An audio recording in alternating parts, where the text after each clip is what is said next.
I'm Logan Crawford, and right now on Spotlight, we're delighted to be joined by George Kirby. He is a renowned Jiu-Jitsu master and the author of a wonderful book. It is called Jiu-Jitsu, Basic Techniques of the Gentle Art. His lifetime dedication to Jiu-Jitsu, combined with his experience in law enforcement and as the founder of the American Jiu-Jitsu Association, culminates in this insightful guide. His book aims to deepen America's understanding of Jiu-Jitsu and assist martial artists of all levels in mastering its fundamental techniques. We're delighted to have this very talented author join us here today on Spotlight. We thank the team at Prime 7 Media for helping us put him in the spotlight today. And we ask viewers like you to support writers like him by subscribing to our channel and by purchasing his wonderful book. The links are below the interview. George, great to see you here today on Spotlight. Glad to be with you. This is a first experience for me. So Well, I'm glad to have you. I think your book is great. Jiu-Jitsu as a gentle art. It's a very powerful art also. But why did you decide to call it the basic techniques of the gentle art? okay, yes, gentle art is a great misnomer. It's basic technique. The title was decided on by Black Belt Publishing, O'Hara Publications, when we wrote the book. It was the first of several books I wrote for them. The gentle art is how you say, what happens is you can, once you have an understanding of how the techniques work, you have the ability to be very gentle with a person, not injure them, and at the other extreme, you can debilitate them to the point where they cannot continue their attack.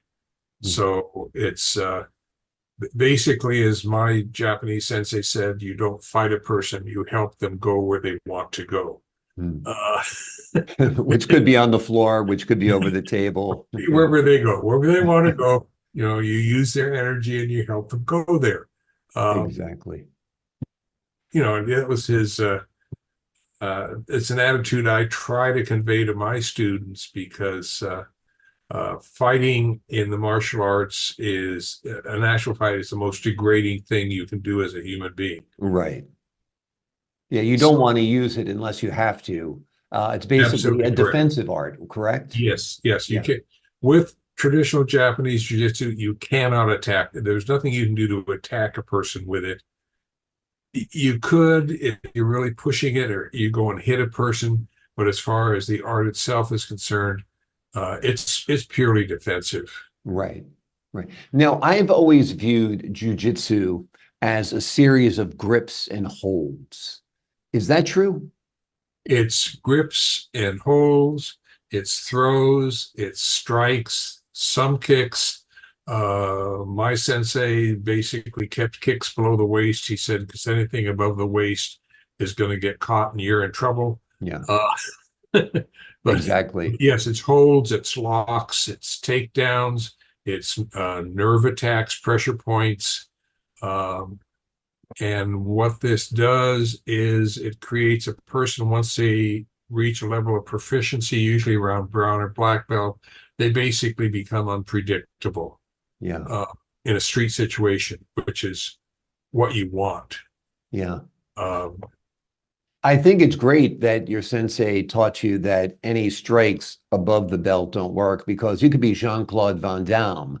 If you're trying to kick somebody in the side of the head, generally it's going to be blocked, right? If you know how to block, yes. Right. Exactly. But it's you're dealing generally, how do you say it? Most martial arts techniques are taught theoretically against a person who does not know how to respond with a martial arts background. Right. Exactly. Because let me ask you this. How did you get started in jiu-jitsu? How old were you? And it became a lifelong passion, right? Yes. I originally got into it when I was studying for my master's degree at Cal State LA. And for a social science degree, you cannot do a thesis. They figure any anybody in that program can do a thesis, master's thesis. So we had to take what are called master's exams. And we were basically given a year to read some books, attend some presentations, etc. And I just needed something to take the stress off. Mm. And Jack Secchi, who was my sensei, was teaching at a local junior college 4 nights a week for $1.25 a month. This is back in the 60s. Yeah. And said, okay, I'll try it. And it turned out to be very, very relaxing because you could not afford to think about anything else on the mat. Yeah. Yeah, I've studied, when I was 28, I started studying Taekwondo, and I did it for about 2 years. And I really enjoyed it. It got me into great shape. It got me very limber and flexible. I actually moved out of the area where I had a great sensei, so I didn't do it any longer. And I was never able to find another school like that one. It was Olympic Taekwondo, and it was great. Has it helped you maintain throughout the years your physical fitness and your stamina and your energy and flexibility? It has. I'm approaching 80 now. I've had some joint replacements, which are causing some restrictions. None of them caused by jujitsu injuries. But the art has kept me flexible physically. It's kept me flexible mentally. Yeah. And it's been very rewarding in that way. I still keep up the stretching exercises once or twice a week. And Seki was never into building muscle. He said, but you have to be flexible because that's what's going to save your butt, for lack of a better word, particularly as you get older. But you have to be able to move your body. Exactly. No, flexibility is a key component of fitness that's often overlooked. And Right. It's really that's one of the things I learned most in Taekwondo, was being that flexible. It's like, wow, I feel like a different person. I got to get back to that because I need to take those Taekwondo stretching classes again, or Jujitsu stretching classes. My dad used to always say, you need to know how to handle yourself. And that's what's kind of good about learning a martial arts too, jujitsu. You know how to handle yourself. You don't want a situation to arise, but if it does, you know how to handle yourself. So that's kind of good for people who are thinking about studying or studying it, right? Right. I think one of the nice things about the traditional martial arts is that you do whatever you can to avoid a physical confrontation. Yeah. If you're attacked, it's another thing. But and if you are attacked, you do what you have to do, and different states in the U.S. have different rules about what you can and cannot do. Right. Which creates some frustration for some people. But you're better because the odds of you succeeding in effectively defending yourself, it gives you a certain level of confidence, which sometimes just by speaking to the person, or you both can back off from the situation. Exactly. And, sometimes that's called verbal judo or verbal jujitsu, but it works. And it works in any martial art. Yeah, you realize you might be picking on the wrong person, and that person might back down, which is important. Tell me a little bit about writing this book. Did you enjoy writing it? Tell me about what the folks at home will find within the pages of your book. I enjoy the writing. It gives me a chance to learn and look at the art from a different perspective. I fortunately had some very good editors who would ask me questions. They say, this doesn't make sense. Can you clarify what you're saying? And generally, writing has been a learning experience for me. And maybe that's why I enjoy it, because I end up with a product I didn't anticipate creating. But I think that's the value of writing, and having someone critique you on it, because that way you learn about yourself, you learn more about what you're writing about. It's a process, and you get better at it. Yeah, absolutely. And this book has had several versions, right? Or at least two versions, right? It's had two versions. The original book came out in 1983, Hmm. and then Black Belt decided it wanted to do an update in 2011, and so we updated it, and we brought it up to date, not necessarily technique wise, but expanding it to include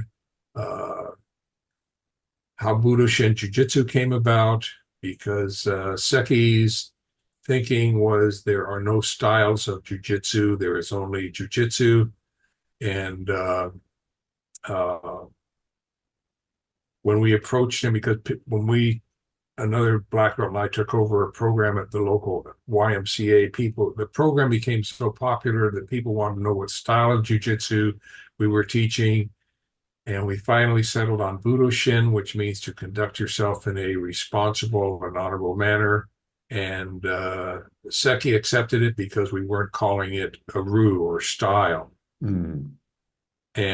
But what has happened, not best laid plans sometimes get laid to waste. Yeah. Today, which is probably 68, 70, 50 plus years later, because there have been several books and videos that I'm still teaching and have a lot of black belts that are teaching, it has become a style. Mm. So That's wonderful, though. It's that's interesting, the nice. etymology and the development of it all. And it actually even at one point resulted in a series of DVDs, instructional DVDs being made, Yes, correct? yes. Those were done by Panther Productions, I think in 1992. They're still being sold. There's still a demand for them. And that was an enjoyable process. I would have when I went back to do the editing on the videos, I would have loved to save the outtakes, but because we had some humorous incidents. Yeah. And but the owner of Panther Production says, no, you can't take those with you. That's So, funny. That's funny. but You don't want it yeah, on a blooper reel of yeah. outtakes. The, Yeah. the videos are, as far as teaching are concerned, are far superior to the books, only because with the way technology has gone, you can stop a video at any frame to see Right. exactly what's going on. You can, depending on what software you have, you can zoom it in, get close-ups, and I even have on my website, I have a number of videos where people have had problems with techniques, and I've done close-ups segments of them just because they're pretty common problems. Yeah. And Well, that's wonderful. It's wonderful. It's wonderful that, technology exists today, that you can not only put this information out there in books, but you can also put it out in video. And it yes, doesn't matter if the video is from 1992 or 1983 or 2002, the art is still the same. yes, That's the yes, thing, that they're going to get, state of the art yes. because it's a classic, which is wonderful. Has a final question. Did knowing jujitsu ever bail you out? Did it ever save you in a tough situation? Uh, yes. Because I, you're in law enforcement, I I, figure had to come I was in across. law enforcement, but I've done training for them and consultation for them. Um, the junior high where I first taught at for 18 years with a very tough junior high. The kids would eat you for breakfast. Mm, Uh, but if you treated them fairly and with respect, they were great. We did have an off-campus gang problem. They'd frequently come on campus, and I think there's one incident where a adult pulled a knife on me, wow. and but he was swinging it from hand to hand to intimidate me, and I basically just synced with his movements, Hmm. knocked it out of his hand, and then give him a palm strike to his chest. Mm. He was sitting on a rail at the time, so he went backwards. Okay. that There we was go. the end of that situation. There we go. One punch ended the fight. That's always Right. Well, good. yeah, it's an open hand. We in jiu-jitsu, we really don't hit with a fist. That's, punch, Yeah. you can hurt yourself. I've talked my way out of situations. I've had, how do you say, if you know how to deal with gangs, you can actually talk with them, and many times you can resolve a situation. As long as you're showing respect, Mm. that will resolve a lot of potential physical conflicts. Which is the best result of all, Yes, for sure. Yeah. yes. End the fight without the fight ever starting. George Kirby has written a great book. If you're curious about jujitsu, well, he's literally written the book about jujitsu, the definitive guide to jujitsu. It is called Jujitsu: Basic Techniques of the Gentle Art.